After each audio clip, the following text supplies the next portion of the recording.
Oregon says it has a budget problem. Roads are falling apart. ODOT has been staring down a nearly $300 million transportation shortfall. State agencies are being told to find savings. Lawmakers are warning about service cuts, hiring freezes, and painful budget decisions. But apparently, Oregon still has money for conferences about creative resistance. Taxpayer-supported queer data projects, equity offices, and bureaucratic training pipelines that somehow always survive the cuts. Funny how that works. When the budget is tight, the roads get cut, maintenance gets cut, public safety gets squeezed, but the ideological machinery, that thing gets a protected lane. From Seattle to Los Angeles, this is Left Coast News. No apologies, just the truth. Welcome to Left Coast News. Today we are looking at Oregon's fiscal priorities, and this one is a perfect example of modern government logic. The state says it is under financial stress. Oregon lawmakers had to rebalance the 2025 to 27 budget after federal tax changes blew a major hole in revenue projections. ODOT separately faced a major maintenance and operations shortfall, with the agency warning about service cuts after lawmakers passed a short-term fix. At the same time, Oregon taxpayers are watching money flow into equity offices, cultural competency programming, state-backed LGBTQ research projects, and conferences with themes like creative resistance, community power through community care. And the question is simple. When government claims it cannot afford basic services, why does it always seem to afford ideology? Let's start with the conference. The Meaningful Care Conference 2026 was centered around LGBTQ healthcare, social services, cultural competency, and community care. The theme, according to the materials being circulated, was creative resistance, community power through community care. Now, nobody is saying private groups can't hold conferences. This is America. People can gather, speak, organize, perform poetry, discuss healthcare, and build community. That is not the issue. The issue is taxpayer involvement. Because when public agencies participate, sponsor, send staff, pay registration fees, fund related programs, or support outside organizations, then the public has every right to ask what the money is buying, especially when the same government says the cupboard is bare. That brings us to the Pride in Numbers project. Pride in Numbers describes itself as a statewide two-spirit and LGBTQIA plus research project in Oregon, using surveys, storytelling sessions, interviews, and a community art project. The project says it is funded by a mix of foundation grants and state dollars.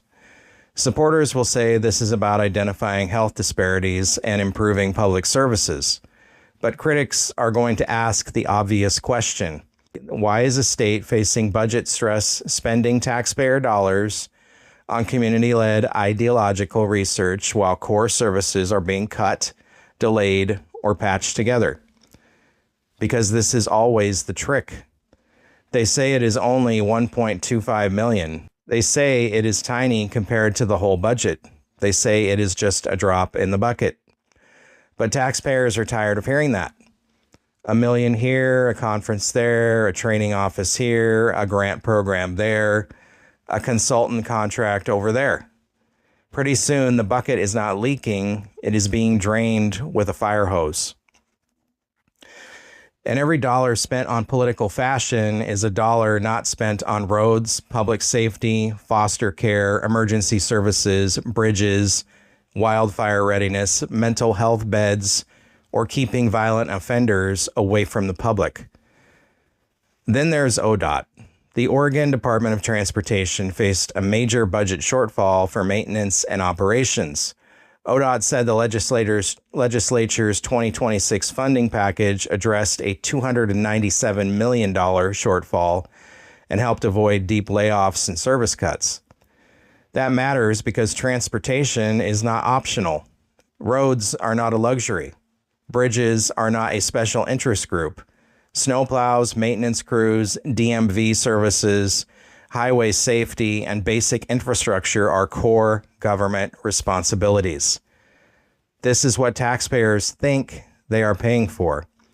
But while ODOT is warning about maintenance problems, the state also maintains an Office of Equity and Civil Rights tied to compliance, contracting requirements, equity programs, and internal agency initiatives. According to the 2025-27 legislatively adopted budget and recent legislative reports from May 2026, the specific funding for this division is approximately $24.9 million for the biennium.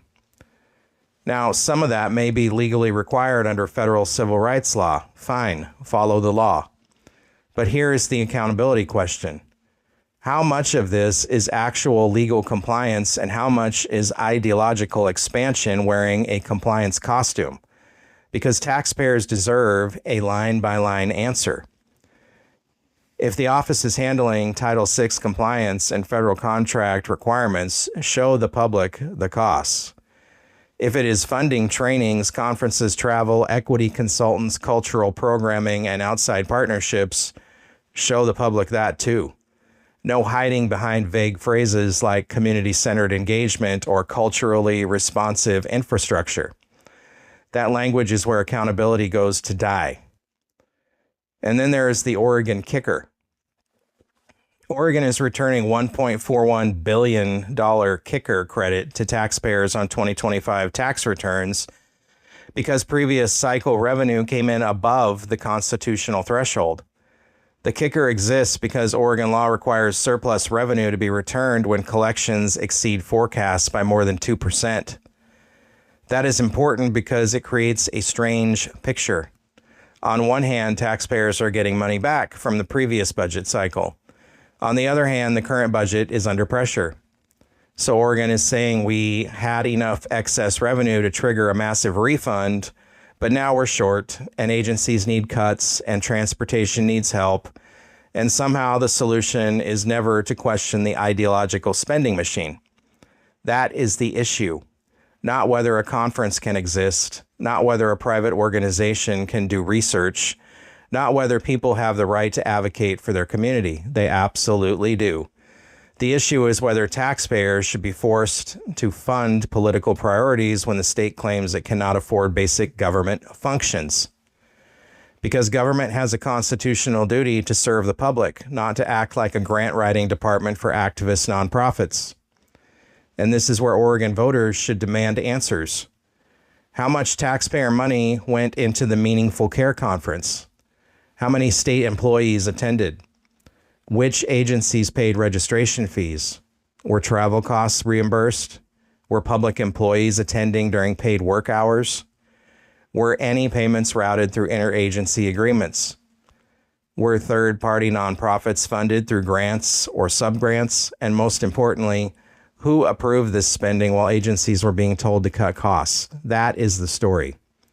Not the rainbow branding, not the polished conference language, not the bureaucratic buzzwords. The story is priorities. When roads are short on funding, when school districts are cutting positions, when agencies are warning about deficits, and when families are getting crushed by the cost of living, government does not get to say, trust us. No.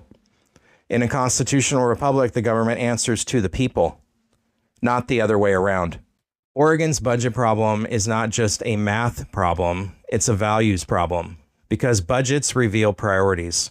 And when the state protects equity offices, conference circuits, activist research grants, and cultural programming while basic services are under pressure, taxpayers are allowed to ask whether the government has forgotten what it was hired to do. Fix the roads, protect the public, run essential services, spend money transparently, and stop treating taxpayers like an endless ATM for whatever ideological project happens to be fashionable this year. Because if Oregon can afford creative resistance, it can afford basic accountability. And if it cannot afford both, then maybe the resistance should start with the taxpayers. Thank you for watching Left Coast News. Please like, share, and follow us if you got anything out of this story. You can find us on YouTube, Rumble, Brady-on, BitChute, Patreon, Facebook, X, Truth Social, Instagram, TikTok, and Spotify, and others. Drop a comment below and tell me what you think. Is this legitimate public health spending or another example of government protecting ideology while cutting core services?